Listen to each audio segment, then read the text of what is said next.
বাংলাদেশের সরকার বাংলাদেশের চাহিদার কথা বলেছে, বাংলাদেশের স্বার্থের কথা বলেছে।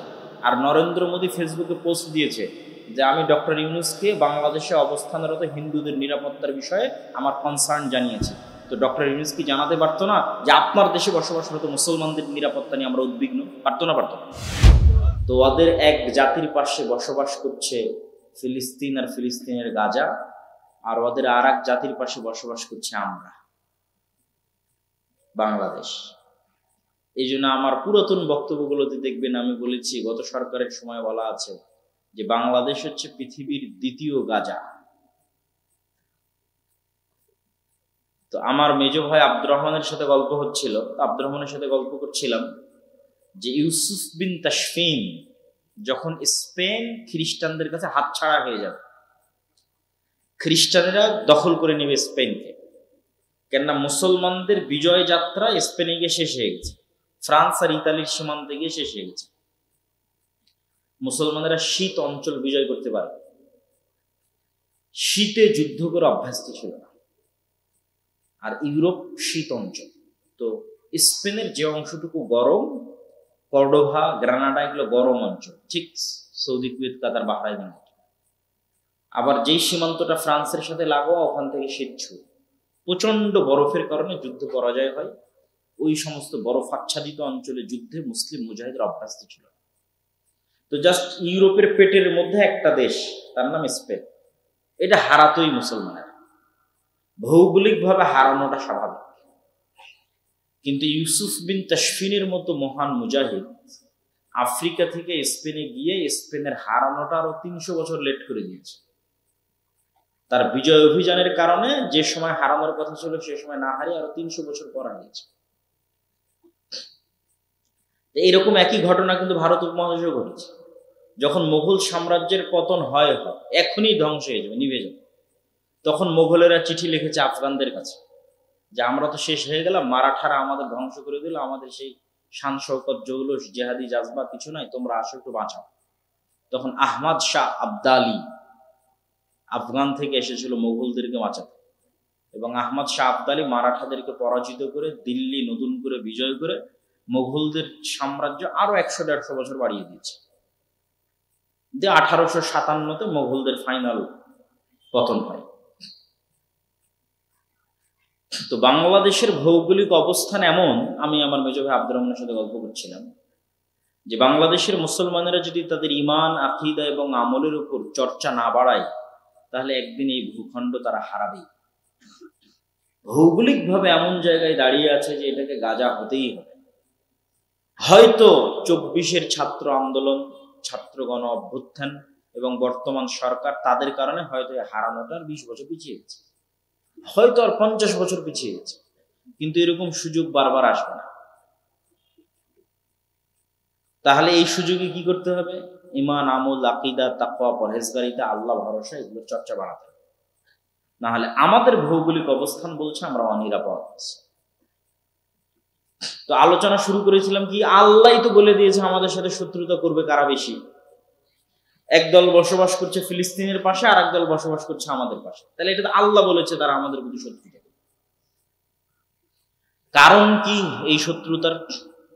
এই শত্রুতার মূল কারণ হচ্ছে সুপারিয়রিটি থিওরি। সুপারিয়রিটি মানে হচ্ছে নিজেকে জন্মগতভাবে অন্যের চাইতে বেস্ট কল্পনা করা। ইহুদিরা বাই বর্ন জন্মগতভাবে মনে করে যে তারা চোজেন বাই দ্য গড, আল্লাহ কর্তৃক বাছাইকৃত, আর তারা বাদে আর বাকি সবাই তাদের গোলাম। এই গোলামদেরকে হত্যা করা যেমন তাদের অধিকার, এই গোলামদের স্ত্রীদের ভোগ করা তাদের অধিকার। এই জন্য তারা ন্যূনতম কষ্ট বোধ করে না যে আমি 1000 মারলাম কি 1,00,000 মারলাম। এই ফিলিংস মুসলমান মারলেও তৈরি হবে না, হিন্দু মারলেও তৈরি হবে না, খ্রিস্টান মারলেও তৈরি হবে। কেননা তার ফিলিংসটা কি, যে আমি আল্লাহ কর্তৃক বাছাই করি। এই জন্য নতুন করে কেউ ইহুদি হতে পারবে না। আপনি বলবেন যে আজকে আমি ইহুদি ধর্ম গ্রহণ করবো না, বাই বর্ন, জন্মগত হতে হবে। তো তার ব্লাড, রক্তের দিক থেকে তারা বিশ্বাস করে যে তারা পৃথিবীর সর্বশ্রেষ্ঠ রক্তের অধিকারী বংশগতভাবে, তাদেরকে আল্লাহ বাছাই করেছে, অতএব পৃথিবীর বাকি সবাই গোলাম। ঠিক সেম মতবাদ আমাদের পার্শ্ববর্তী দেশের ব্রাহ্মণ্যবাদী মতবাদে বিশ্বাসী যারা, তারা বিশ্বাস করে। সেটা কি? ব্রাহ্মণেরা ভগবানের মাথা থেকে তৈরি হয়েছে, অতএব আর ব্রাহ্মণ বাদে আর বাকি যারা আছে তারা সব গোলাম। এমনকি একটা সময় ছিল ভারত উপমহাদেশে যে যারা শূদ্র, যারা ক্ষত্রিয়, যারা দাস, তাদের বাচ্চাদেরকে জবাই পর্যন্ত করা হতো বলিদান হিসেবে। ব্রাহ্মণের সন্তানকে কোনোদিন বলিদান দেওয়া হয় না, ব্রাহ্মণের সন্তানকে কোনোদিন জবাই করা হয় না, কিন্তু তাদের নিম্ন শ্রেণীর হিন্দু যারা আছে তাদের জবাই করা হয়েছে। আর বাংলাদেশের মানুষ এত বেশি মুসলমান হয়েছে কেন? এইটাই হচ্ছে সেটা কারণ। ব্রাহ্মণ্যবাদীদের এই সুপারিয়রিটি থিওরি, আর্যদের নিজেদেরকে এই মহৎ মনে করা, আর বাকিরা সব তাদের গোলাম। মুসলমানদেরকে তারা বলতো লেচ্ছ, জবন, অস্পৃশ্য, মানে মুসলমানের গায়ে হাত দিলেও অপবিত্র হয়ে যাবে, মুসলমান ঘরে ঢুকলে ঘর অপবিত্র হয়ে যাবে। শেখ মুজিবুর রহমানের আত্মজীবনীতে লেখা আছে যে সে একবার তার এক হিন্দু বন্ধুর বাড়িতে প্রবেশ করায় তার হিন্দু মা, বোন, খালা সব মিলে বাড়ি ধুয়ে পরিষ্কার করেছে। উনি নিজে লিখেছেন ওনার আত্মজীবনীতে।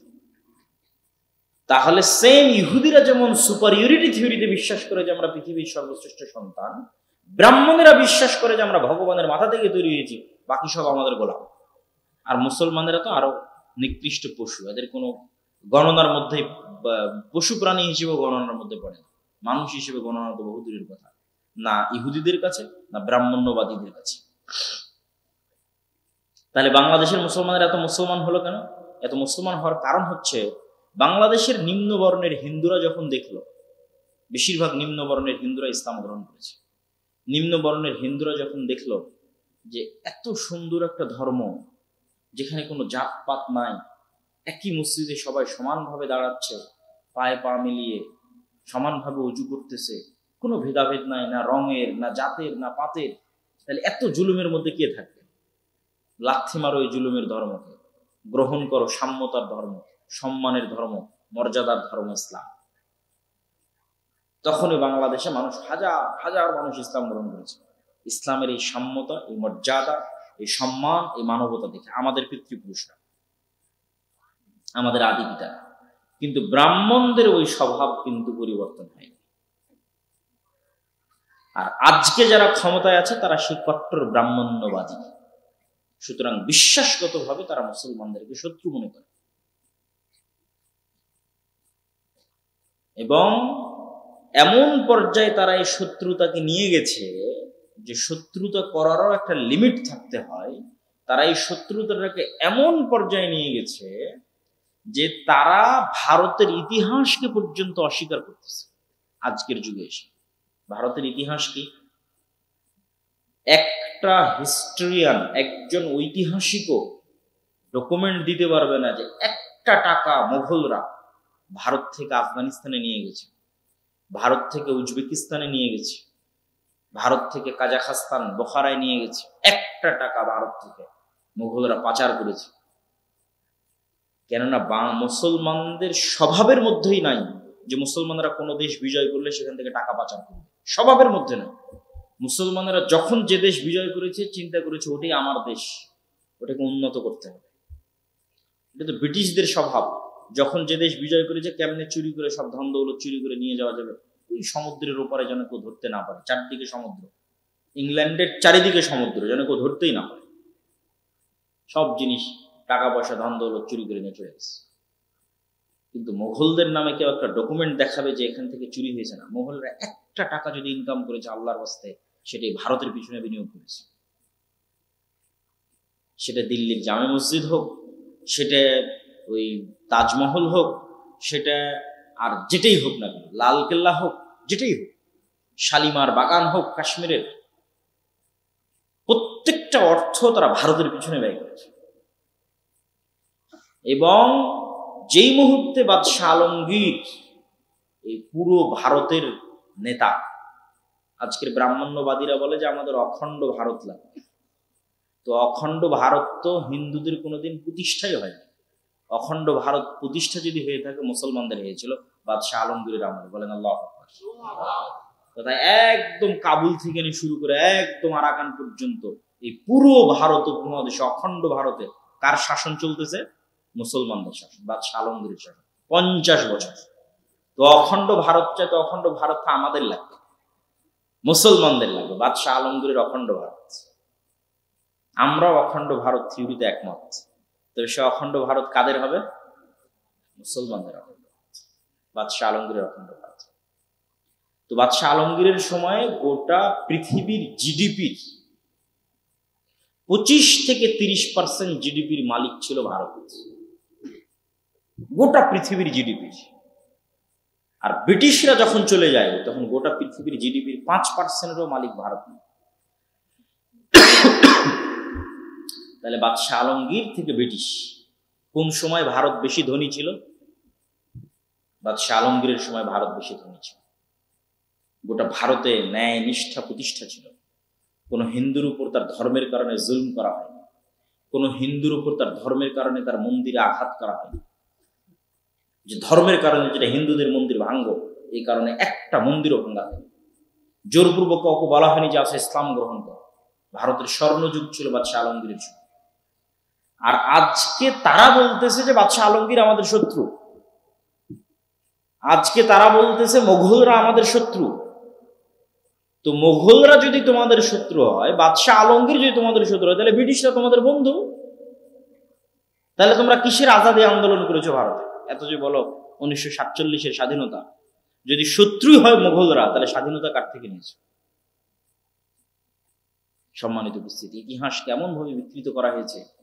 বিদ্বেষ অন্তরের মধ্যে ঢুকতে ঢুকতে এই পর্যায়ে বিদ্বেষ গেছে, যখন আন্দোলন হচ্ছে বাদশাহ আলমগীরকে তার কবর থেকে তুলে, তার কবর মহারাষ্ট্র থেকে বের করে দিতে হবে, আওরঙ্গাবাদ থেকে বের করে দিতে হবে। অথচ সে এত মহান শাসক ছিল যে কোরআন লেখে সেটা বিক্রি করে এবং হাতে টুপি সেলাই করে সেটা বিক্রি করে নিজের সংসার চালাতেন। একদিনের জন্য 1 টাকাও ভারতের কোষাগার থেকে গ্রহণ করেনি বাদশাহ আলমগীর। এবং তাদের বাপদাদারা সবাই বড় বড় মাজার তৈরি করেছে, তাজমহল, আরো বড় বড় মাকবারায় হুমায়ুন, বাবরের মাকবারা, হুমায়ুনের মাকবারা। বাদশাহ আলমগীর ওসিয়ত লিখে গেছে যে আমার যেখানে কবর হবে সেখানে উপরে কোনো ছাদ থাকবে না, সম্পূর্ণ মাটি বরাবর কবর হবে, মানুষ যেন চিনতেই না পারে যে এটা বাদশাহ আলমগীরের কবর, উপরে কোনো ছাদ থাকবে না। খুবই আল্লাহওয়ালা পরহেজগার মানুষ ছিলেন। এখন বলতেছে তার লাশ যেন কবর থেকে বের করা হয়। তো এই হলো পিছনের হিস্ট্রি এবং কারণ বিদ্বেষের। এবং বিদ্বেষটা অযৌক্তিক, এবং বিদ্বেষটা অগ্রহণযোগ্য, এবং বিদ্বেষটা মিথ্যার উপর প্রতিষ্ঠিত। আর এই বিদ্বেষ দিন দিন আরো বাড়ছে। কিন্তু এটাও আশ্চর্যের বিষয় নয়। আশ্চর্যের বিষয় হচ্ছে ভারত 47-এ প্রতিষ্ঠা হয়েছে সেকুলারিজমের উপর, বাংলাদেশ আর পাকিস্তান 47-এ প্রতিষ্ঠা হয়েছে ধর্মের উপর। আর ভারত প্রতিষ্ঠা হয়েছে সেকুলারিজমের উপর। আজ 70-75 বছর পরে সে ভারত ফিরে গেল ধর্মে, কট্টর ডানপন্থী হিন্দুত্ববাদীতে ফিরে গেল। আর ভারত, এই পাকিস্তান আর বাংলাদেশ ফিরে গেল এটা দেখাতে যে আমরা কত বড় সেকুলার। দেখো, আমাদের চেয়ে বড় সেকুলার আর দুনিয়াতে কেউ নাই। আর সেকুলার দেখানোর পাল্লা পাকিস্তান আর বাংলাদেশ এবং এরকম দেশের এত বেশি হলো, আর ভারত এত কট্টর হওয়ার পরও ভারতের মাটিতে বিদেশের গোয়েন্দা এসে বলে যে বাংলাদেশের সংখ্যালঘুদের নিরাপত্তা দিতে হবে। বাংলাদেশে কোনো ঘটনাই ঘটেনি সংখ্যালঘুদের। আমরা জানি না যে বাংলাদেশের ইতিহাসে কোনো মুসলমান কোনো মন্দিরকে ভেঙে সেখানে মসজিদ তৈরি করেছে। একটা উদাহরণ যে বাংলাদেশের ইতিহাসে বা পাকিস্তানের ইতিহাসে কোথাও একটা মন্দির ভেঙে সেখানে মসজিদ তৈরি করা হয়েছে, কোথাও কোনো হিন্দুকে গণপিটুনিতে হত্যা করা হয়েছে না। এর বিপরীতে অহরহ ঘটতেছে ভারতে। মসজিদ ভাঙ্গো, এটা নাকি আগে মন্দির ছিল, সব মসজিদ নাকি আগে মন্দির ছিল, এই জন্য সব মসজিদ ভেঙে মন্দির তৈরি। আর যে কোনো মুসলমান যদি শুধু বোঝা যায় যে হ্যাঁ তার কাছে গরুর গোস্ত আছে বা ছিল বা ফ্রিজে আছে, ওকে ধরে হত্যা করে, অথবা হোলি খেলায় অংশগ্রহণ করেনি তাকে হত্যা করে, অহরহ প্রতিদিন ঘটতেছে। তাহলে সংখ্যালঘু নির্যাতন কোথায় হচ্ছে? ভারতের মাঝে। এবং দেখেন যে আমরা যতই ডক্টর ইউনূস সরকারের প্রশংসা করি, তারপরেও এটা বাংলাদেশের সেকুলারিজম এবং নতজানু নীতির প্রমাণ। হ্যাঁ, বাংলাদেশের সরকার বাংলাদেশের চাহিদার কথা বলেছে, বাংলাদেশের স্বার্থের কথা বলেছে। আর নরেন্দ্র মোদী ফেসবুকে পোস্ট দিয়েছে যে আমি ডক্টর ইউনূসকে বাংলাদেশে অবস্থানরত হিন্দুদের নিরাপত্তার বিষয়ে আমার কনসার্ন জানিয়েছি। তো ডক্টর ইউনূস কি জানাতে পারতো না যে আপনার দেশে বসবাসরত মুসলমানদের নিরাপত্তা নিয়ে আমরা উদ্বিগ্ন? পারতো না? পারতো। কিন্তু এটাই হচ্ছে আমাদের অবস্থানের জায়গা, যে তারা তাদের ধর্ম ভুল হওয়ার পরও, ভ্রান্ত হওয়ার পরও, বাতিল হওয়ার পরও তার ধর্মে সে কট্টর। আর মুসলমানের দিন সত্য, মুসলমানও জানে, ডক্টর ইউনূসও জানে যে ইসলাম একটা সত্য ধর্ম, সত্য দিন, সবাই জানে মুসলমান। কিন্তু মুসলমানেরা এই দিনের উপর কট্টর নয়। কে কত কম্প্রোমাইজ করতে পারে, কে কত সেকুলার হতে পারে। আমাকে যদি এক গালে একটা থাপ্পড় মারে আর এক গাল পেতে দিয়ে বলো ভাই এটা তো মারেন, কেন? আমি সেকুলার। তাহলে তারা ভ্রান্তির উপর কট্টর, আর মুসলমানেরা সত্যের উপর সেকুলার, সত্যের উপর কম্প্রোমাইজ করছে। এই জন্য আমি আমার আজ থেকে ৩-৪ মাস আগের বক্তব্যগুলোতে বলেছি যে বাংলাদেশের লোকজন ফেসবুকে প্রচুর লেখালেখি করে, ট্রল করে ভারতের লোকজনগুলো, ইদানিং তো আরও বেশি। তখন আমি উত্তরে বলেছি, সব জায়গায় বলেছি যে তোমরা যে বলতেছো যে তারা হচ্ছে গোমূত্র পান করে অথবা গোবর পান করে, এই জন্য তাদের গায়ে শক্তি নাই, তারা ভীরু কাপুরুষ, আর আমরা মহাশক্তিশালী, আমরা গরুর দুধ পান করি, উমুক তুমুক ইত্যাদি, আমরা একদম ধুয়ে ফেলে দেবো, এই করে নেবো, সেই করে নেবো, অসংখ্য কথাবার্তা। তো কিন্তু এটার মানদণ্ডটা কোথায়? এটার মানদণ্ডটা যে জায়গায়, সে জায়গায় দাঁড়ালে তুমি ফেল হয়ে। এটার মানদণ্ডটা হচ্ছে সে গরুর মূত্র তার দিনের অংশ মনে করে খায়। বুঝেননি মনে আমার কথা? গরুর মূত্রের মতো একটা বিষয় বা গোবরের মতো একটা বিষয়কে তার দিনের উপর সে কট্টর কত, যে এইরকম একটা ভুল বিষয়কেও সে পান করে তার দিনের উপর কঠোরতার কারণে। তাহলে ও সাহসী। আর তুমি যদি সাহসী হও, তুমি তো দাঁড়িয়ে রাখতে ভয় পেয়েছো, তুমি তো টাকনোর উপর কাপড় তুলতে ভয় পেয়েছো। কে কোথায় জঙ্গি বলে দেবে, কে সন্ত্রাসী বলে দেবে। বিদেশে যাবে, আমেরিকা যাবে, ইংল্যান্ডে যাবে, দাড়িতে কাটো, কাটে পাসপোর্টের জন্য দাঁড়াও, মাথা থেকে টুপিটি সরাও, সরে পাসপোর্টের জন্য দাঁড়াও। তুমি তো আগেই তোমার ধর্মকে বিক্রি করে দিয়েছো। তাহলে সাহসী কে? ও ভ্রান্তের উপর হতে পারে, কিন্তু ভ্রান্তের উপর কঠোরতা প্রমাণ করে যে প্রকৃত সাহসী। তোমার দিন সত্য হতে পারে, কিন্তু তোমার দিন সত্য হওয়ার পরও তোমার দুর্বলতা প্রমাণ করে তোমরা ভীরু কাপুরুষ। তাহলে এই জিনিসগুলোর সমাধান হচ্ছে, এই জন্য আমি বলেছি যে সারা পৃথিবী ডানপন্থী কঠোরতার দিকে যাচ্ছে। একমাত্র মুসলমানেরাই পাগল যে তারা সবসময় সেকুলারিজমের কথা বলতেছে। ডানপন্থী কঠোরতা বলতে ইসরায়েল ডানপন্থী কট্টর, মানে নিজ ধর্মে কট্টর। ভারত ডানপন্থী কট্টর, ধর্মের নামে ক্ষমতায় গেছে, ব্রাহ্মণ্যবাদী। এরা যদি ধর্মের নামে ক্ষমতায় গিয়ে সন্ত্রাসী না হয়, তো মুসলমান ধর্মের নামে ক্ষমতায় গিয়ে কেন সন্ত্রাসী? কোন যুক্তিতে? আমেরিকাও ডানপন্থার দিকে আগাচ্ছে। আমেরিকার মাটিতে পরিবার বিরোধী যত আইন ছিল সব বাতিল করে দিচ্ছে ট্রাম্প। বাইবেল স্কুলগুলোতে অধ্যয়ন চালু করতেছে। এটা একদিক থেকে ভালো, কিন্তু আমি যেটা নিতে বলতেছি সেটা হচ্ছে যে তাই কট্টর ডানপন্থী ধর্মের দিকে আগাচ্ছে। আর আমরা একমাত্র মুসলমান, কত ধর্ম থেকে দূরে থাকা যায়। তাহলে আমার দাবির সাথে না আল্লাহ একমত হবে, না আমার দাবির সাথে পৃথিবী একমত হবে। 2 নম্বর যে বিষয় এখানে উল্লেখ করা আছে, ফিলিস্তিন। ফিলিস্তিনকে আমরা ফিলিস্তিন বলছি, কিন্তু কোরআন এবং হাদিসে সেটাকে বলা হয়েছে শাম, মানে সিরিয়া। আজকের ইসরায়েলও সিরিয়া, আজকের ফিলিস্তিনও সিরিয়া, আজকের লেবাননও সিরিয়া, আজকের জর্ডানও সিরিয়া, আজকের সিরিয়াও সিরিয়া। এই যে 1947-এ ব্রিটিশরা যেমন এই পাকিস্তান আর বাংলাদেশকে ভাগ করে হিন্দুদের জন্য একটা বড় দেশ তৈরি করে দিয়েছে, এই ব্রিটিশরাই ওই আরবের সিরিয়াকে ভাঙ্গে টুকরা টুকরা করে ওর মধ্যে ইসরায়েলদের জন্য দেশ তৈরি করে দিয়েছে 1 বছর আগে। আমাদের বিশাল অখণ্ড ভারত, মুসলমানদের অখণ্ড ভারতকে ভাঙ্গে হিন্দুত্ববাদীদের জন্য একটা ভারত তৈরি করে দিয়েছে 47-এ। আর মুসলমানদের বিশাল অখণ্ড মধ্যপ্রাচ্য আরব ভূখণ্ডকে ভেঙে 1948 ইহুদিদের জন্য তৈরি করে দিয়েছে ইসরায়েল। 1 বছরের ডিফারেন্স। সবগুলো শাম, সবগুলো সিরিয়া।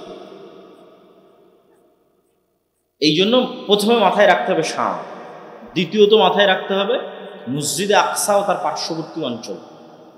মসজিদে আকসা এবং তার পার্শ্ববর্তী অঞ্চলকে আল্লাহ কোরআনে 2 বার বলেছে বরকতময় আর 2 বার বলেছে পবিত্র ভূমি। একবার আল্লাহ সুবহানাহু ওয়া তাআলা বলছে সুবহানাল্লাযী আসরা বিআবদিহি লাইলাম মিনাল মাসজিদিল হারামি ইলাল মাসজিদিল আকসা আল্লাযী বারাকনা হাওলা। মহাপবিত্র সেই সত্তা যে তার বান্দা মুহাম্মদ সাল্লাল্লাহু আলাইহি সাল্লামকে রাতের বেলা মক্কার মসজিদে হারাম থেকে দূরবর্তী মসজিদে আকসায় সফর করিয়েছে, সেই দূরবর্তী মসজিদ যার চারিদিক আল্লাহ বরকত দিয়ে ঘিরে দিয়েছে। বলেন আল্লাহু আকবার। কোরআনের আয়াতের অনুবাদ আল্লাযী বারাকনা হাওলা, যে মসজিদ আকসার চারিদিকে আমরা বরকত দিয়ে ঘিরে দিয়েছি। 2 নম্বর আয়াত ওয়া নাজ্জাইনাহু ওয়া লুতান ইলাল আরজিল্লাতি বারাকনা ফিহা লিল আলামিন। আমি আল্লাহ ইব্রাহিমকে আশ্রয় দিয়েছি, লুতকে আশ্রয় দিয়েছি পৃথিবীর ওই মাটিতে, যেই মাটিতে আমি বরকত রেখেছি সারা পৃথিবীর মানুষের জন্য। বলেন আল্লাহু আকবার। কোরআনের আয়াতের অনুবাদ করতেছে। আল্লাহ বলছেন আমি ইব্রাহিমকে আশ্রয় দিয়েছি আর লুতকে আশ্রয় দিয়েছি ওই মাটিতে। ইব্রাহিমকে কিভাবে? ইরাক থেকে যখন তার বাপ বের করে দিলেন তখন। লুতকে কিভাবে? লুতের সম্প্রদায়ের শহর আল্লাহ উল্টিয়ে দিয়ে যখন ধ্বংস করে দিলেন তখন লুত আলাইহিস সালাম সহ ঈমানদাররা পালিয়ে যেখানে আশ্রয় নিয়েছিল। আর ইব্রাহিম আলাইহিস সালাম ইরাক থেকে বাপের বাড়ি থেকে পালিয়ে যেখানে আশ্রয় নিয়েছিল।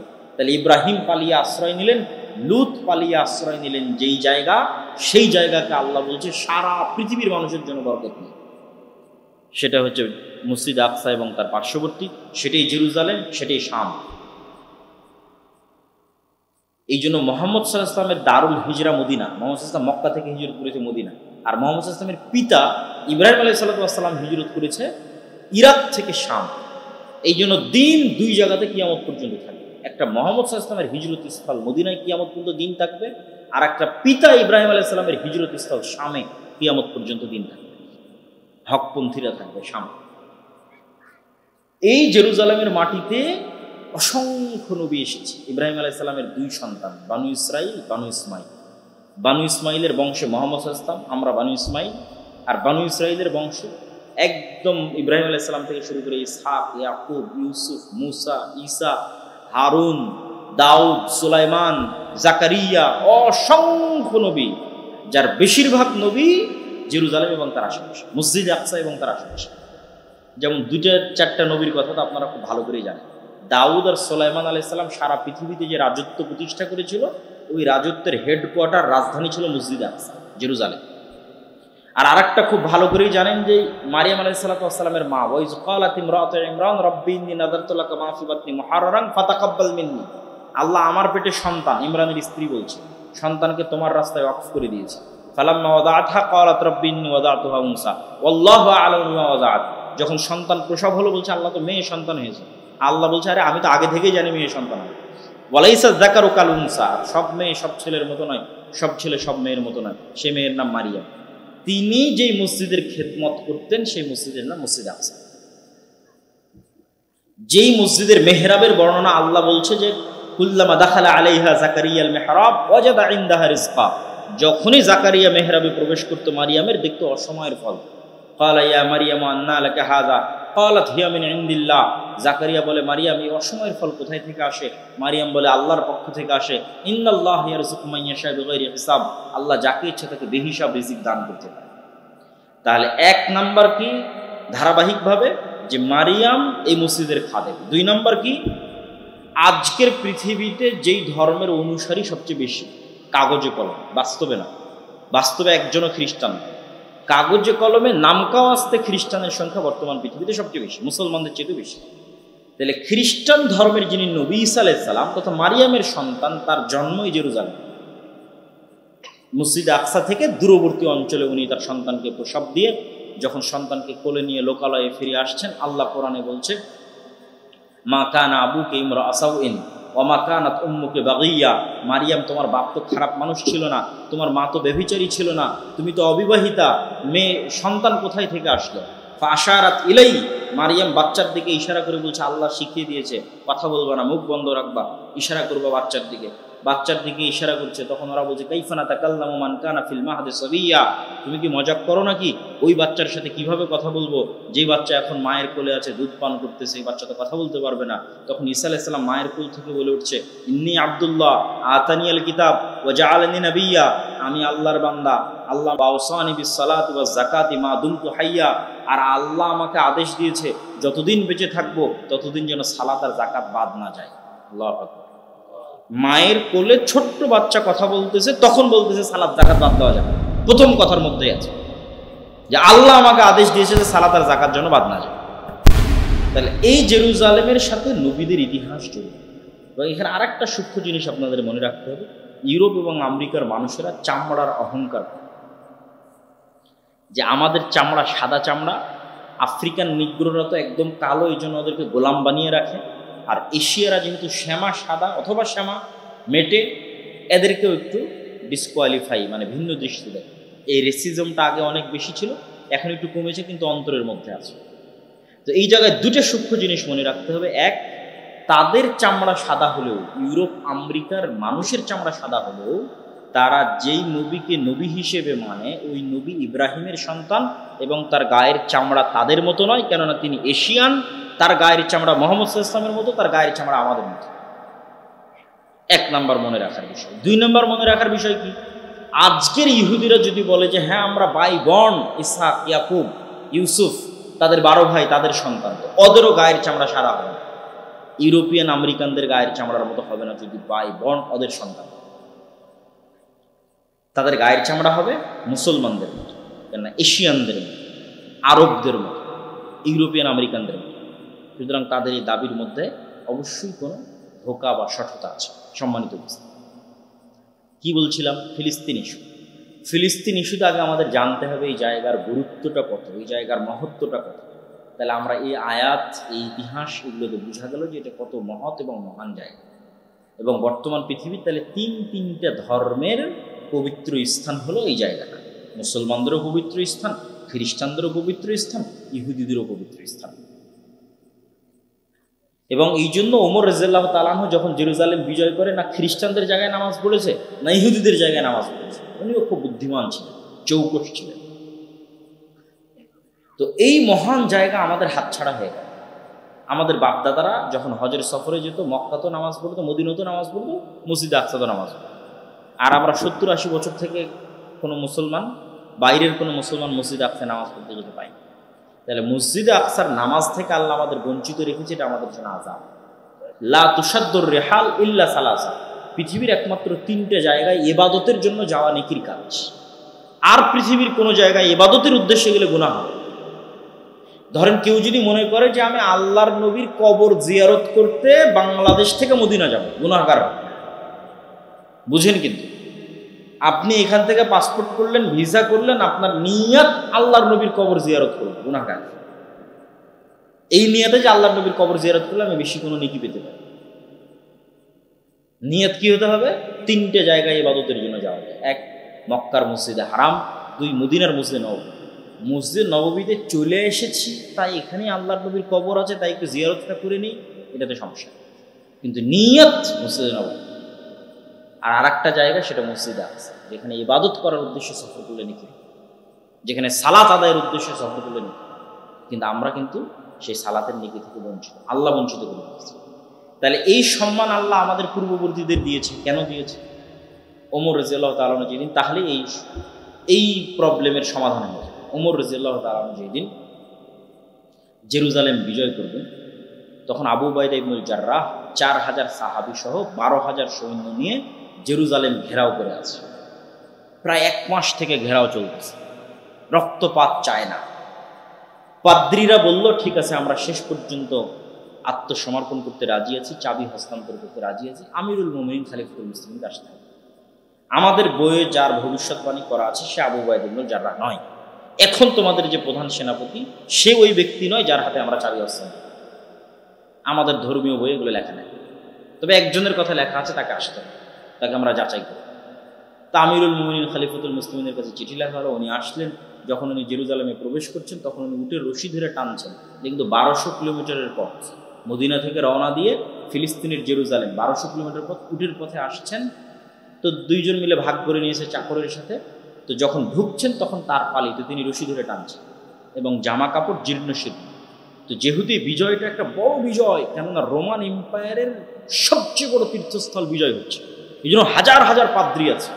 তা আবু ইবনুল জাররাহ হন্তদন্ত হয়ে ছুটে এসে বলছে, আজকে তো অপমান হয়ে গেল, আপনি হচ্ছেন আমাদের আমির, আমাদের খলিফা, আপনার এই অবস্থাতে তার আমাদের হাসি থাকে। ওমর রাদিয়াল্লাহু আনহু বলছে, এই কথা তুমি বাদে অন্য কেউ বললে কষ্ট পেতাম, কিন্তু তুমি বলাতে কষ্ট পেতাম। আমরা ছিলাম মরুভূমির রাখাল, দুনিয়ার কেউ চিনত না। জাহিলি যুগে আমি ওমর, আমাকে কেউ চিনত না। আর আজকে আমি ওমর অর্ধ পৃথিবীর শাসক, আবার রোমান এম্পায়ারের সবচেয়ে বড় তীর্থস্থল আমি ওমর বিজয় করতেছি। তো তোমরা কি মনে করছো এটা জামা কাপড়, পোশাক আশাক, স্টাইল আর এই সমস্ত এগুলো কিছু দিয়ে অর্জন করেছি? না। আ'আজ্জানাল্লাহু বিল ইসলাম, ইসলাম এবং কোরআনের অনুসরণ আল্লাহ আমাদেরকে সম্মান দিয়েছে। আল্লাহ, পৃথিবীর ইতিহাসের কোনো যুদ্ধে মুসলমানেরা শক্তি ক্ষমতা দিয়ে বিজয় অর্জন করে। আজকে মুসলমানদের কাছে যে ক্ষমতা আছে, যে শক্তি আছে, তার শিকি ক্ষমতা খোলাফায়ে রাশিদিনের আমলে মুসলমানদের কাছে ছিল। তার শিকি ক্ষমতা সুলতান মোহাম্মদ আল ফাতেহ, যিনি তুরস্ক বিজয় করেছেন, তার কাছে ছিল। সুলতান সালাহুদ্দিন আইয়ুবী তার কাছে ছিল। শিকি ক্ষমতা ছিল না। আজকের মুসলমানদের যে ক্ষমতা আছে, আজকের পাকিস্তানের যে ক্ষমতা আছে, বাংলাদেশের যে ক্ষমতা আছে, সৌদি আরব, তুরস্ক, মালয়েশিয়ার যে ক্ষমতা আছে, এর একটা দেশের যে ক্ষমতা, তার শিকি ক্ষমতা খোলাফায়ে রাশিদিনের আমলে ছিল। তাহলে প্রত্যেকটা যুদ্ধে মুসলমানের সংখ্যা কম, প্রত্যেকটা যুদ্ধে বিপরীত পক্ষের যোদ্ধার সংখ্যা বেশি। খালিদ বিন ওয়ালিদ মুতার যুদ্ধে কয়েক লক্ষ রোমান এম্পায়ারের বিরুদ্ধে যুদ্ধ করেছে, মাত্র কয়েক হাজার সৈন্য। তাহলে মুসলমানরা ক্ষমতা দিয়ে বিজয় অর্জন করে। মুসলমানেরা বিজয় অর্জন করেছে তাকওয়া, পরহেজগারিতা, আল্লাহ ভরসা। আজকে মুসলমানদের কাছে ক্ষমতা আছে, কিন্তু আসল জিনিসটাই নাই। এই আসল জিনিসটা যে হারিয়ে গেছে, এটা আমি বহু বক্তব্যে বলেছি। আজকেও বক্তব্য যেহেতু দীর্ঘায়িত করবো না, সংক্ষিপ্ত করে নিয়ে আসি, একটু সারমর্ম বলি যে মুসলমানেরা সেই জায়গাটা হারিয়ে ফেলেছে। সেটা কি? আজকের মুসলমানেরা হচ্ছে আজকের যুগের বানু ইসরাইল। ওই যুগের বানু ইসরাইলদের কথা আলামতের সাথে এই যুগের বানু ইসরাইল কথা আমরা মিল আছে। ওই যুগের বানু ইসরাইলদের কথা কি বলছে আল্লাহ? ওয়াইজ নাজ্জাইনাকুম মিন আলি ফিরআউন ইয়াসুমুনাকুম সুআল আযাব ইউযাব্বিহুনা আবনাকুম ওয়া ইস্তাহয়ুনা নিসাআকুম। স্মরণ করো সেই দিনের কথা, যেই দিন ফেরাউন তোমাদের ছেলে সন্তানদের জবাই করতো, মেয়ে সন্তানদের বাঁচিয়ে দিত। তাহলে এটা 4000 বছর আগে ফেরাউন বানু ইসরাইলদের সাথে। আজ 4000 বছর পরে আজকের যুগের ফেরাউন এর চেয়ে জঘন্য কাজ করতেছে, ছেলেকেও মারতেছে, মেয়েকেও মারতেছে। গত 1.5 বছরে 50,000 হত্যা করেছে। তাহলে একটা মিল, যে ওই যুগে বানু ইসরাইলদের যা লেভেল ছিল, আজকের যুগে আমাদের তাই লেভেল। ওই যুগের ফেরাউন, এই যুগের ফেরাউন। 2 নম্বর মিল হচ্ছে চরিত্রে। ওই যুগের বানু ইসরাইলের চরিত্রের মিলটা দেখেন। ওই যুগের বানু ইসরাইলেরা চোখের সামনে দেখলো, আল্লাহ বলছে ওয়াইজ ফারাকনা বিকুমুল বাহরা, আমি যখন সমুদ্রকে বিদীর্ণ করে দিলাম আর মুসার বানু ইসরাইলদের জন্য রাস্তা তৈরি করে দিলাম। একটা না, 12টা রাস্তা, 5 5 10, তার সাথে 2, 12টা রাস্তা তৈরি করে দিলাম। তো ফেরাউনকে চোখের সামনে ডুবতে দেখার পরও বানু ইসরাইলেরা মুসা আলাইহিস সালামকে বলছে, লান নুমিনা লাকা হাত্তা নারাল্লাহ জাহরা, মুসা তোমার উপর ঈমান আনয়ন করবো না যতদিন না তোমার আল্লাহকে সচক্ষে না দেখছি। বলে নাউজুবিল্লাহ। আরে তোরা তো এখনই দেখলি তোদের সামনে ফেরাউন ডুবে মরলো। কোন ফেরাউন? যে ফেরাউন তোদের ছেলে সন্তানদের জবাই করতো, সে ডুবে মরলো। তাহলে তোরা কোন লজ্জায় বলি যে আল্লাহকে না দেখলে ঈমান আনয়ন করবো? 2, যেহেতু লোহিত সাগর পার হওয়ার পর এই অঞ্চলটা হচ্ছে মরুভূমি, তো পানির কোনো ব্যবস্থা নাই, সাগরের পানি লবণাক্ত। তখন বানু ইসরাইলরা মুসা আলাইহিস সালামকে বলছে, ওয়াইজ ইসতাসকা মুসা লিকাওমিহি ফাকুলনা দরিব বিআসাকাল হাজার ফানফাজারাত মিনহু ইসনাতা আশারাতা আইন। মুসা পানির ব্যবস্থা করে। আল্লাহ তো ফেরাউনকে ডুবিয়ে দিল, খাবার নাই, পানি নাই, পানির ব্যবস্থা করে। মুসা আলাইহিস সালামকে আল্লাহ বলছে, মুসা তোমার হাতের লাঠি পাথরে আঘাত। মুসা আলাইহিস সালাম লাঠি পাথরে আঘাত করলো, মরুভূমিতে পাথর ফেটে পানি বের হতে লাগলো। আল্লাহ। এবং আল্লাহ বলছে তাও একটা দুটো নয়, 12টা ঝর্ণা তৈরি হলো। 12টা ঝর্ণা। রাস্তা পার হওয়ার সময় যেমন 12টা রাস্তা তৈরি হয়েছিল সমুদ্র পার হওয়ার সময়, এখন ঝর্ণা তৈরি হওয়ার সময় 12টা তৈরি। খাবার কই? আল্লাহ বলল ঠিক আছে, আমি জান্নাত থেকে খাবার পাঠাচ্ছি। মরুভূমিতে তো খাবার হবে না, এখানে লোহিত সাগর, ওই পারে তো ফেরাউন, আর তার ফেরাউন মারা গেছে কিন্তু ফেরাউনের সৈন্যবাহিনী মিশরে আছেই, আর এখানে মরুভূমি, তাহলে খাবার কোত্থেকে আসবে? জান্নাত। খাবারের নাম কি? মান্না সালোয়া। সব মুফাসসিরিনে কেরাম মান্না সালোয়ার ব্যাখ্যা দিতে গিয়ে লিখেছে, আজকের পৃথিবীর যেটা সবচেয়ে দামি মাশরুম, তার সাথে পাখির গোস্ত। তো আমি রিসার্চ করে দেখলাম যে আজকের পৃথিবীর যেটা সবচেয়ে দামি মাশরুম, যেটার কথা কোরআনে বলা আছে মান্না সালোয়া, সেই মাশরুমের বর্তমান বাংলাদেশি টাকায় 1 কেজি মাশরুমের দাম 4 থেকে 5 লক্ষ টাকা। তাহলে যেই মাশরুমের 1 কেজির দাম 4 থেকে 5 লক্ষ টাকা, ওটা জান্নাত থেকে আসতো, তার সাথে পাখির গোস্ত আসতো। এইটা ভক্ষণ করতো তারা, পাথর থেকে ঝর্ণা বের। এরপরও বানু ইসরাইল মুসা আলাইহিস সালামকে বলছেন যে লান নাসবিরা আলা তুআমিন ওয়াহিদ ফাদউ লানা রাব্বাক, এক খাবার আমাদের ভালো লাগে না, তোমার আল্লাহকে বলো এই মরুভূমির মধ্যে থেকে পেঁয়াজ, ডাল, আদা, রসুন বের করে। তো এই যে বানু ইসরাইলের এই স্বভাব, তখন মুসা আলাইহিস সালাম বললো যে ঠিক আছে, তুমি যদি আদা, ডাল, চাল, রসুন চাও, তাহলে এই মরুভূমি পার হলেই সুজলা সুফলা শস্য শ্যামলা বাংলাদেশের মতো একটা ভূমি আছে, তার নাম ফিলিস্তিন, প্রচুর জাইতুন আবাদ হয়, যুদ্ধ করে বিজয় করে। দেখেন এই বানু ইসরাইল বলছে, যেই বানু ইসরাইল চোখের সামনে ফেরাউনকে ডুবতে দেখলো, যেই বানু ইসরাইল দেখছে চোখের সামনে মরুভূমিতে পাথর ফেটে ঝর্ণা বের হচ্ছে, যেই বানু ইসরাইল দেখছে প্রতিদিন জান্নাত থেকে খাবার আসতেছে, সেই বানু ইসরাইল বললো ইযহাব আনতা ওয়া রাব্বুকা ফাকাতিলা, মুসা তুমি আর তোমার আল্লাহ গিয়ে যুদ্ধ করো, আমরা যুদ্ধ করতে পারবো না। বলেন নাউযুবিল্লাহ। আচ্ছা, আপনারা কি জানেন যে এই বানু ইসরাইলের জন্য 12টা ঝর্ণা কেন তৈরি হয়েছিল? 12টা রাস্তা কেন তৈরি হয়েছিল?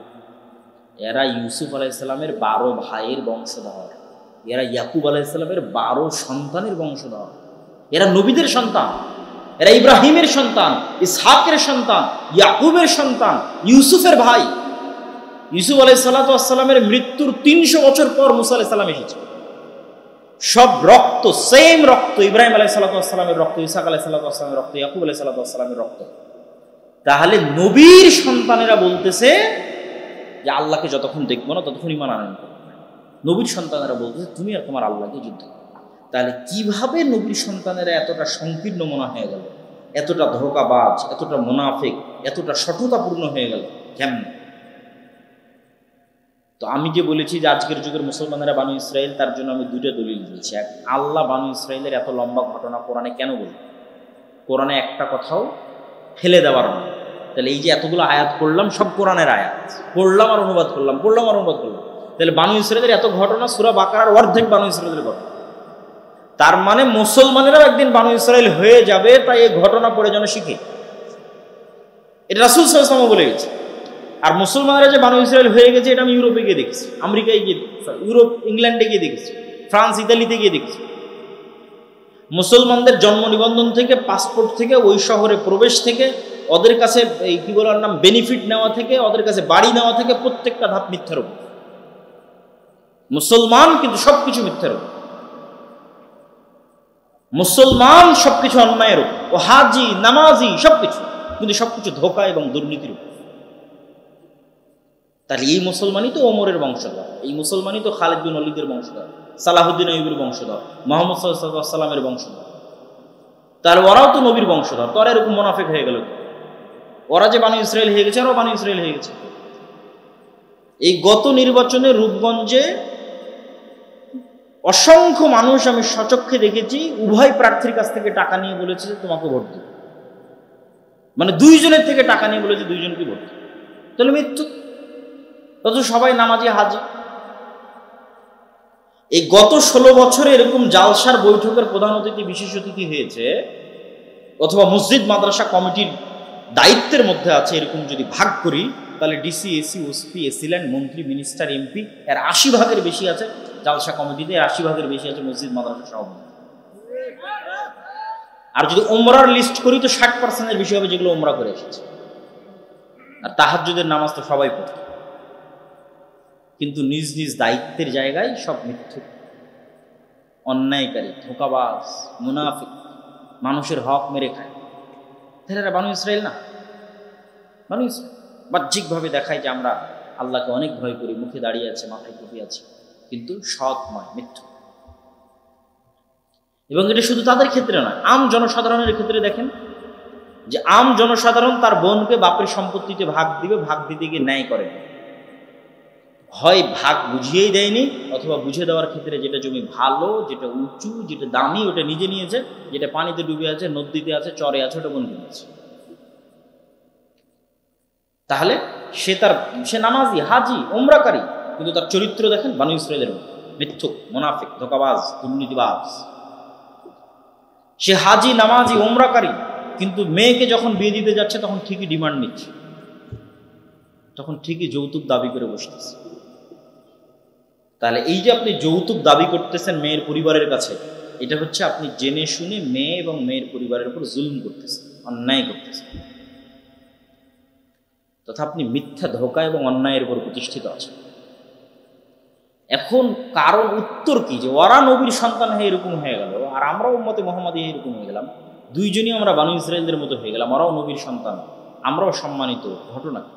ঘটনা হচ্ছে ইউসুফ আলাইহিসসালামের মৃত্যুর পর যখন ফেরাউনরা ক্ষমতা নিল, তখন যেহেতু ইউসুফ আলাইহিসসালামও আগের সরকারের ক্ষমতার জোট সঙ্গী ছিল, মন্ত্রী ছিল, ইউসুফ আলাইহিসসালামের ভাইয়েরাও বড় বড় মন্ত্রী, মিনিস্টার, বিভিন্ন পদে ছিল।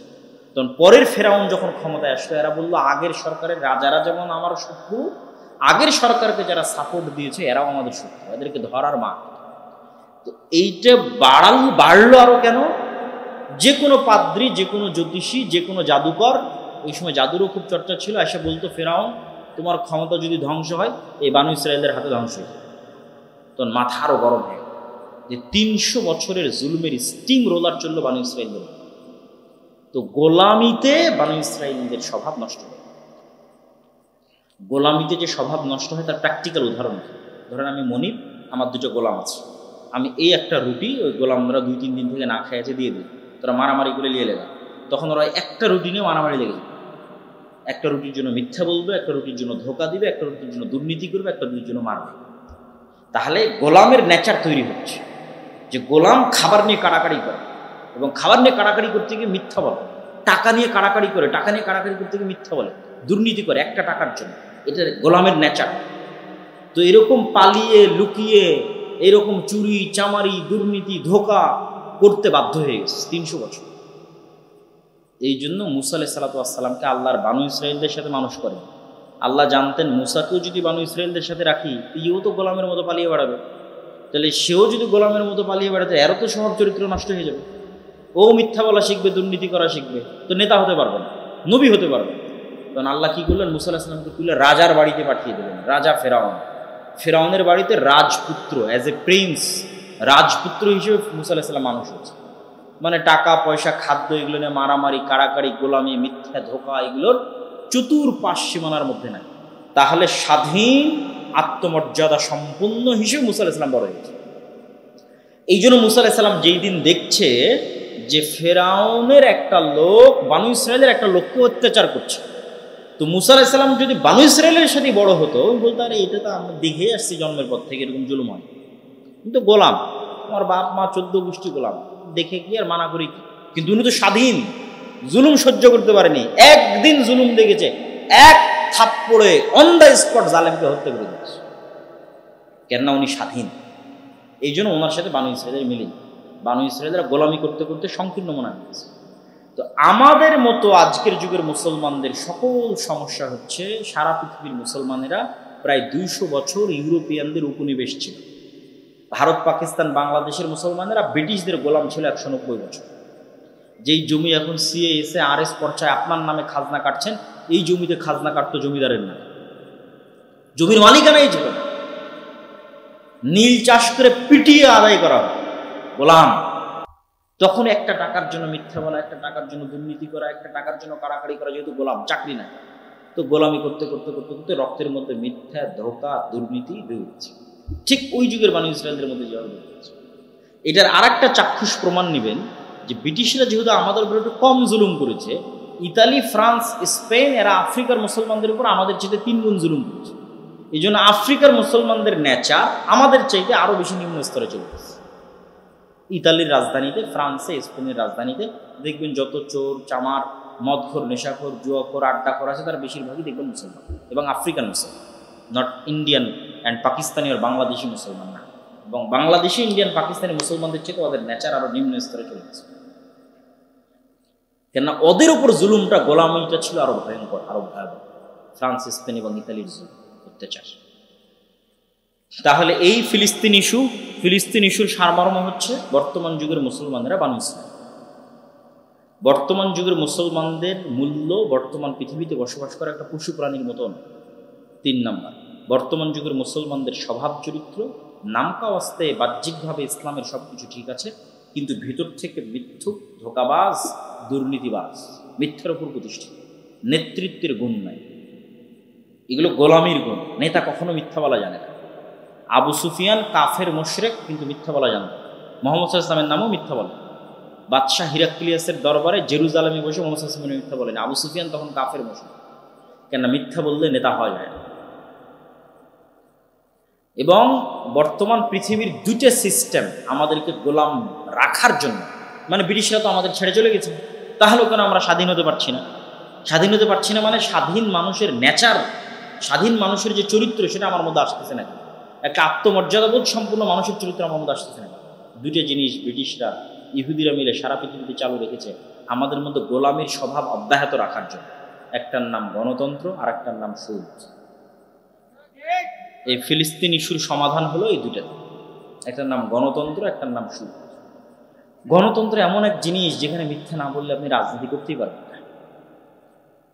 না, মিথ্যা বলতেই হবে। আপনারা যেমন চোখের সামনে দেখেছেন গত 16 বছরের মিথ্যা, এখন আবার দেখছেন যে গণতন্ত্রের নামে কত রকমের মিথ্যা কথা চলতেছে। গত 16 বছর যেমন দেখেছেন চাঁদাবাজি, এখনো দেখতেছেন একই চাঁদাবাজি, শুধু মানুষ পরিবর্তন হয়েছে, দল পরিবর্তন হয়েছে, কিন্তু ওই ধোঁকাবাজি, দুর্নীতি তার জায়গায় ঠিক আছে। এটা গণতন্ত্র টিকিয়ে রাখে। গণতন্ত্র এই ধোঁকাবাজির সিস্টেম, এই মিথ্যের সিস্টেম, এই জিনিসগুলোকে টিকিয়ে রাখে। 2, সুদ কিভাবে মিথ্যাকে টিকিয়ে রাখে? রাসূল সাল্লাল্লাহু আলাইহি ওয়াসাল্লাম দোয়া করলে বলে, আল্লাহুম্মা নাউযুবিকা মিনাল মাকসামি ওয়াল মাগরাম, আল্লাহ কর্জ থেকে বাঁচতে চাই, গুনাহ থেকে বাঁচতে চাই। সাহাবীরা জিজ্ঞেস করছে, আল্লাহ নবী এত কেন কর্জ থেকে বাঁচতে চান? আল্লাহ নবী বলছে, যখন মানুষ কর্জ নেওয়া শুরু করে মিথ্যা বলা শুরু করে। হলো, যখন মানুষ কর্জ নেওয়া শুরু করে মিথ্যা বলা শুরু করে। এখন এই মনাকাশা, সাহাপাড়া, চাপাই, শিবগঞ্জ, কানসার একটা বাড়ি খুঁজে নিয়ে এসে দেন যে বাড়িতে কিস্তির লোন নেই, আর একটা বাড়ি খুঁজে নিয়ে এসে দেন যে বাড়িতে কিস্তির লোন আছে অথচ একদিনও মিথ্যা বলে। মানে এমন একটা বাড়ি খুঁজে নিয়ে এসে দিবেন যে বাড়িতে কিস্তির লোন আছে কিন্তু একদিনও মিথ্যা। আল্লাহ নবী বলেছে, আল্লাহ নবী লোন থেকে বাঁচতে চান কেন? লোন নেওয়া শুরু করলে মিথ্যা বলা শুরু করে। কেন আল্লাহ নবী জানেন মিথ্যা বললে নেতা হওয়া যায়। আপনি আপনার বোনকে যে সম্পত্তি বুঝিয়ে দেননি ন্যায়ের সাথে, ওর থেকে মাপ নিয়ে আপনি জান্নাতে যেতে পারবেন, কিন্তু উপরে যিনি আল্লাহ আছেন তিনি কোনোদিন মনে করবে না যে এই মানুষটাকে রাষ্ট্রের নেতা বানানো যায়। কোনোদিন মনে করবেন আপনি নেতা হওয়ার অযোগ্য, ক্ষমা চাই জান্নাতে যেতে পারবেন। মিথ্যা বললে, দুর্নীতি করলে, ধোঁকা দিলে, অসৎ হলে নেতা হওয়া যায়। তাহলে আমাদের স্বভাবের মধ্যে গোলামি আছে, গোলামির স্বভাবের কারণে আমরা গোলাম আছি। তাহলে আগে স্বাধীনের স্বভাব অর্জন করতে হবে, মানে একটা স্বাধীন ব্যক্তিত্ব সম্পন্ন মানুষ কোন স্বভাবের হয় সেটা অর্জন করতে হবে। এই জন্য আল্লামা ইকবাল বলেছে, 3য় পয়েন্টে যাওয়ার আগে এই পয়েন্টটা এই বক্তব্য দিয়ে শেষ করব। আল্লামা ইকবাল তার বক্তব্যের মধ্যে বলেছে, কবিতার মধ্যে বলেছে, সাবাক ফিরসে পর সাদাকাত কা, শুজাআত কা, আদালত কা, লিয়া জায়েগা তুঝসে কাম, দুনিয়া কি ইমামত কা। মুসলমানেরা তোমাদের মধ্যে নামাজ আছে, সঠিক আকীদা আছে, আমল আছে, হজ আছে, উমরা আছে, গোটা রমজানের রোজা রাখলে, সাহারি করলে, ইফতারি করলে, ঈদ পালন করলে, ফিতরা দিলে, সব কিছু আছে। নাই কি তোমরা সত্য বলা জানো না, তোমাদের মধ্যে সাহসিকতা নাই, তোমাদের মধ্যে ন্যায়পরায়ণতা নাই। তোমরা নতুন করে সত্য বলা শিখো, ন্যায়পরায়ণতা প্রতিষ্ঠা করা শিখো, সাহসী হও, আল্লাহ তোমাদেরকে পুনরায় দুনিয়ার নেতা বানিয়ে দেবে। আল্লাহ, এই জিনিসটা মুসলমানদের নাই, সারা পৃথিবীতে মুসলমানদের নাই। এটা মুসলমানদের নিয়ে আসতে হবে। সব নবী ছিলেন সত্যবাদী, সব নবী ছিলেন ন্যায়পরায়ণ, জন্মগত ন্যায়পরায়ণ আর সত্যবাদী করার জন্যই মুসা আলাইহিস সালামকে ফিরআউনের বাড়িতে পাঠানো হয়েছে, বানু ইসরাঈলদের সাথে রাখা হয়। সম্মানিত উপস্থিতি, এবার 3য় পয়েন্টে চলে যায়। 3য় পয়েন্ট কি লেখা ছিল এখানে? বেদাতীরা আহলুল হাদিসদের মসজিদ দখল করে নিচ্ছে। প্রথম কথা হচ্ছে যে বাংলাদেশের মতো একটি রাষ্ট্র, যেই রাষ্ট্রকে কেউ বলছে গণতান্ত্রিক রাষ্ট্র, কেউ বলছে সাম্য নিরাপত্তার রাষ্ট্র, কেউ বলছে সেকুলারিজম, ধর্মনিরপেক্ষ রাষ্ট্র, যেই মূলনীতিতে আপনি আসেন না কেন, এখানে যদি একটা হিন্দুর শান্তি স্বাধীন মতো তার দিন প্রচারের, তার ইবাদত করার অধিকার থাকতে পারে, তাহলে অবশ্যই একজন আহলুল হাদিস সালাফি মানহাজের অনুসারী ব্যক্তির তার দিন প্রচারের, পালন করার, মসজিদ মাদ্রাসা তৈরি করার অধিকার আছে। এবং এই অধিকারের স্বীকৃতি সবাইকে দিতে হবে। এবং আমার বিশ্বাস যে এমন কাউকে খুঁজে পাওয়া যাবে না যে অধিকারের স্বীকৃতি দিবে না। তাহলে এই অধিকারটা লঙ্ঘন হচ্ছে কি কারণে? প্রথমত এখানে উভয় পক্ষের থেকে কারণ থাকতে পারে। এক নম্বর কারণ থাকতে পারে, কিছু কিছু জায়গায় এমন ন্যারো মাইন্ডেড মানুষের বসবাস, যারা এই বিষয়টাকে আহলুল হাদিস বা গায়ের মুকাল্লিদিয়াত এই বিষয়টাকে একদম বাতিল ফিরকার অন্তর্ভুক্তের মধ্যে ফেলে দেয়। অথচ আমি আব্দুল্লাহ দারুল উলুম দেওবন্দে একবার একটা বৈঠকে ছিলাম, যেখানে ভারত উপমহাদেশের বড় বড় দেওবন্দি আলেমরা উপস্থিত হয়েছে, যেখানে বিষয় ছিল গায়ের মুকাল্লিদিয়াত কা ফিতনা। ওখানে দারুল উলুম দেওবন্দের ছাত্রদের দাবি অনুযায়ী তাকে যারা বাহরুল উলুম বলে, বাহরুল উলুম নেমাতুল্লাহ আজমি, তিনি আমার ওস্তাদ, এখনো জীবিত আছে, ওনার একটা বক্তব্যের বিষয় ছিল কিয়া আহলে হাদিস আহলুস সুন্নাত ওয়াল জামাত সে খারিজ হ্যায়, ওনার বক্তব্য বিষয় ছিল। তথা আহলে হাদিসরা কি সত্য যে মানহাজ আহলুস সুন্নাত ওয়াল জামাত এর বাইরে একটা বাতিল ফেরকা? তখন উনি দীর্ঘ 1-1.5 ঘন্টা বক্তব্য দিয়েছিলেন, যেটা আমি নিজে ওখানে বসে থেকে শুনেছি, তার বক্তব্যের পয়েন্টগুলো নোট করেছি। যে বক্তব্যের সামারিতে উনি এটাই বলেছেন যে না, তিনি একজন দেওবন্দি আলেম, তিনি বলেছেন যে না, আহলে হাদিসরা আহলুস সুন্নাত ওয়াল জামাতের অন্তর্ভুক্ত। কিন্তু এই জিনিসটা জানার জন্য তো জ্ঞান অর্জন করা লাগবে, পড়া লাগবে। এই জন্য আমি ভারত উপমহাদেশে আহলে হাদিসদের ইতিহাসের উপর আমার লম্বা বক্তব্য আছে।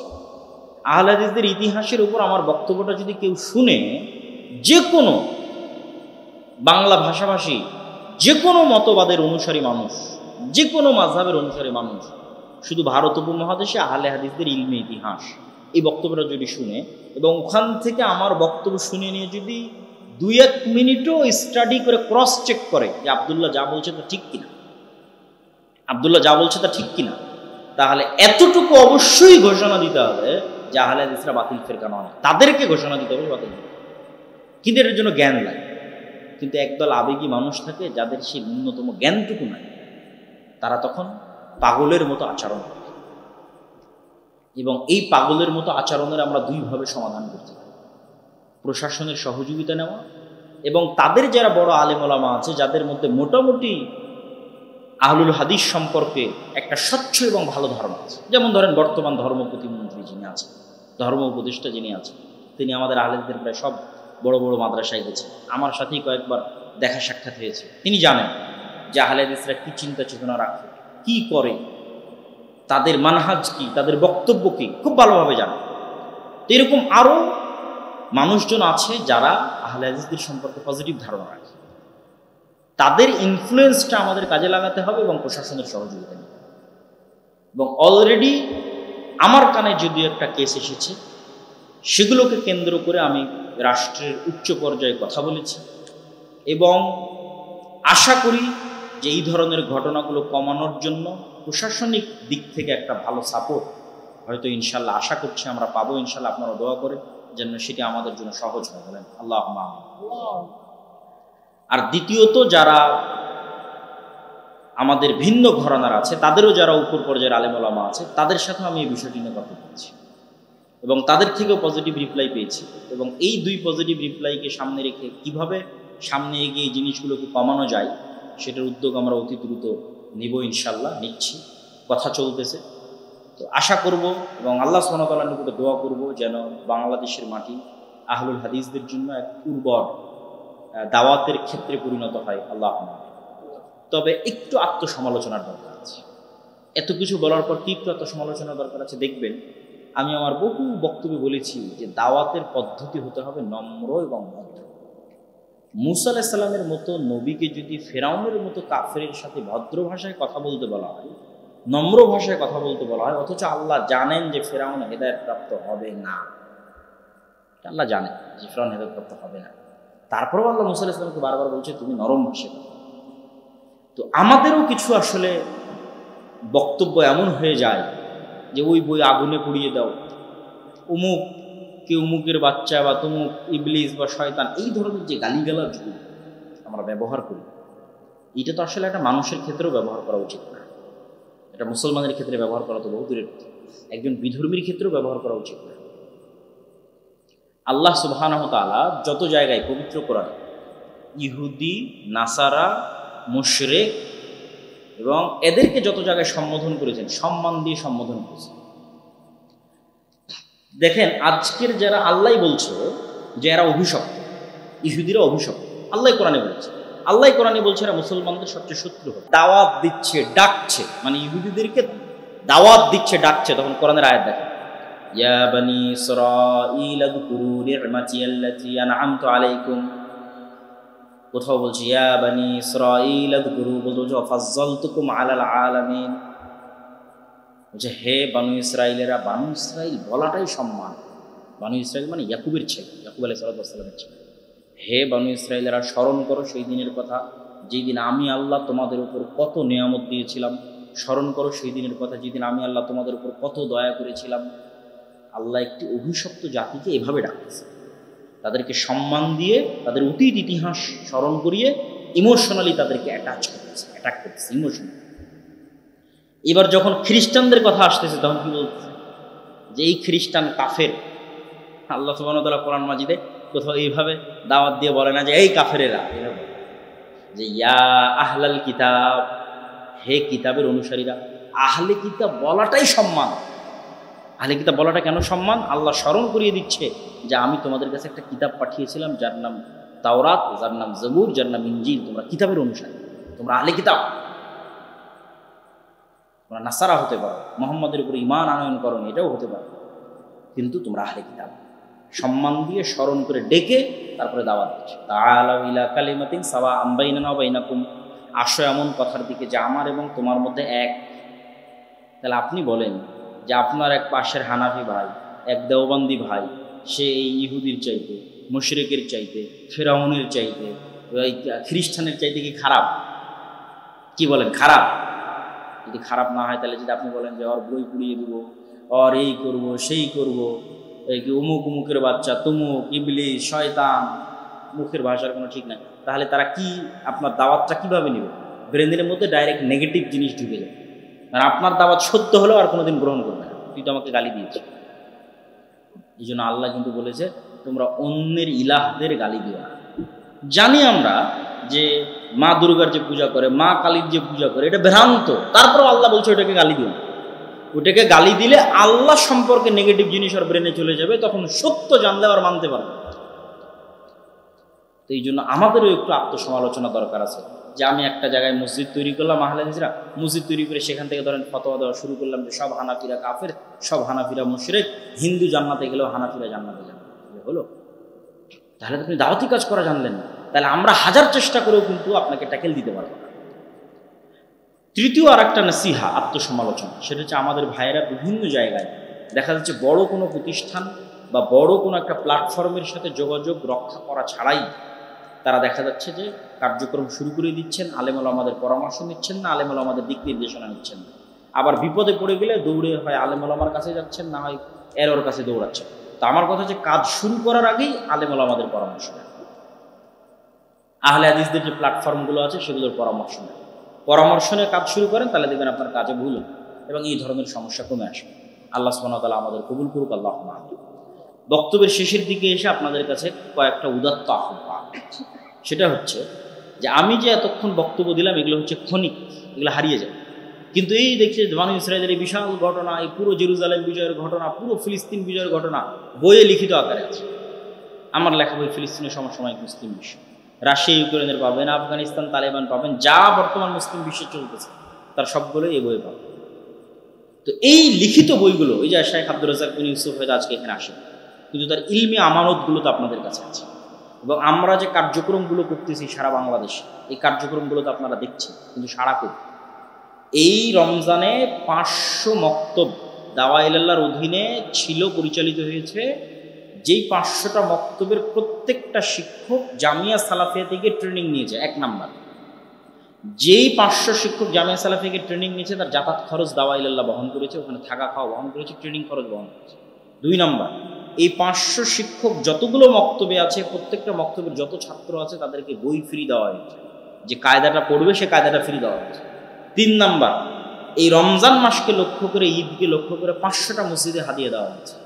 ন্যূনতম 2000 হোক 3000 হোক দেওয়া হয়েছে। এই 2000-3000 টাকাও আপনি কল্পনা করেন, 500 মসজিদ 15 লক্ষ টাকা।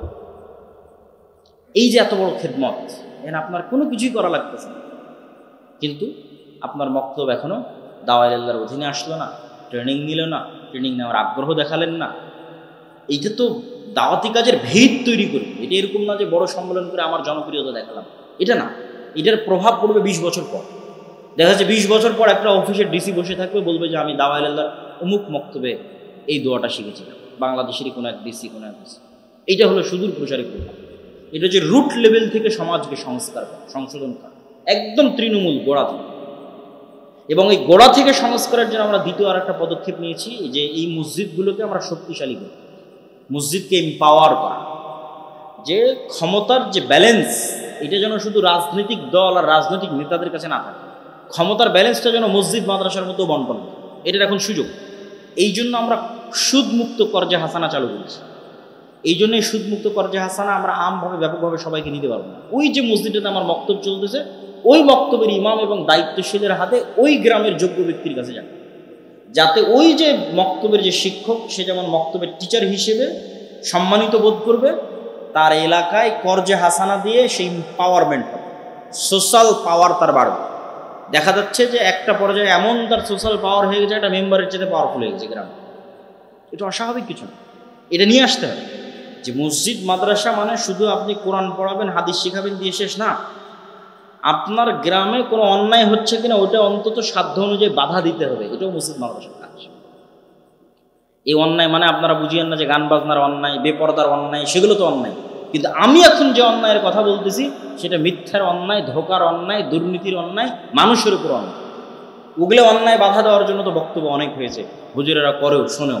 কিন্তু যখন দেখবে যে না, অমুক জায়গাতে একটা মেম্বার, একটা উপজেলা চেয়ারম্যান একটা জিনিস অন্যায় করতেছে, একটা সালিশ অন্যায়ভাবে করতে, টাকা নিয়ে সালিশ করে দিচ্ছে, জমি জোর করে দখল করে নিচ্ছে, বা আর যে কোনো অন্যায়, মসজিদ মাদ্রাসার শিক্ষকেরা যাবে না, দূরে থাকে। এইটা না, ওই সামাজিক অন্যায় বাধা দিতে, ডিমান্ডের ভিত্তিতে বিয়ে হচ্ছে বাধা দিতে, বাপ মারা গেছে, বোনকে সঠিকভাবে সম্পত্তি বুঝিয়ে দেয়নি, বাধা দিতে।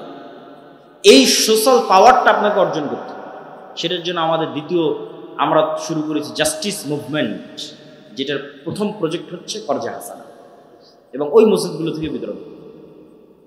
তাহলে কেন আপনি আপনার মসজিদকে দাওয়ায়ে আল্লাহর অধীনে করে দিচ্ছেন না? কেন আপনার মসজিদের মক্তব এখনো দাওয়ায়ে আল্লাহর অধীনে আসতেছে? 3 নাম্বার হচ্ছে জামিয়া সালাফিয়ার মতো একটা উন্নত বড় শিক্ষা প্রতিষ্ঠান, যেখানে বাংলাদেশ ইনভেস্টমেন্ট ডেভেলপমেন্ট অথরিটি বিডার অনুমোদন নিয়ে বিদেশি শিক্ষকরা সবসময় থাকে এবং পড়ায়। যে বিডার মাধ্যমে বিদেশি 400-500 গেস্টকে নিয়ে বড় একটা সম্মেলন বাংলাদেশে হতে যাচ্ছে, বড় বড় কোম্পানির সিইও আসতেছে। ওই বিডার পারমিশন নিয়ে আমাদের জামিয়াতে বিদেশি শিক্ষকেরা থাকে স্থায়ীভাবে। আর গত 1 বছরে শুধু 12-র অধিক বিদেশি শিক্ষক সৌদি আরব থেকে আসছে, যারা জামিয়া সালাফিয়াতে দার্স দিয়েছে, এই রমাজানও দিয়েছে। তাহলে এই যে আমাদের উন্নত কারিকুলাম, উন্নত সিলেবাস, এটা দিয়ে যেন অন্য মাদ্রাসা উপকৃত হয়, এই জন্য আমরা অন্য মাদ্রাসাগুলোকে জামিয়া সালাফিয়ার সাথে অধিভুক্ত হওয়ার সুবিধা দিচ্ছি।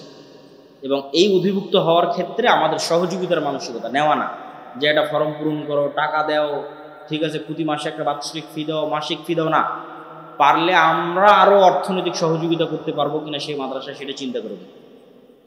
তাহলে এই মাদ্রাসাগুলোকে উচিত যে এই সোশ্যাল এম্পাওয়ারমেন্টের যে মুভমেন্ট, জাস্টিস মুভমেন্ট, এর অংশ হওয়ার জন্য এই ধরনের কাজের সাথে কানেক্ট।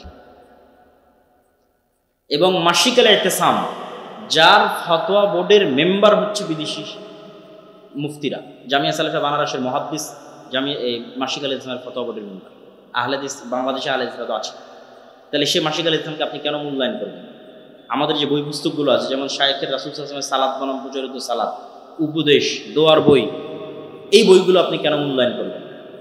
এই মূল্যায়ন করাগুলোর আমাদের যতগুলো কার্যক্রম আছে, এই সকল কার্যক্রমগুলোকে মূল্যায়ন করার আহ্বান জানিয়ে, আজকের বক্তব্য থেকে যা শিখলাম সেটার উপর আমল করার উদাত্ত আহ্বান জানিয়ে, কি শিখলেন জানি না, এতটুকু মনে রাখতে পারেন যে সত্য বলতে হবে, ন্যায় প্রতিষ্ঠা করতে হবে।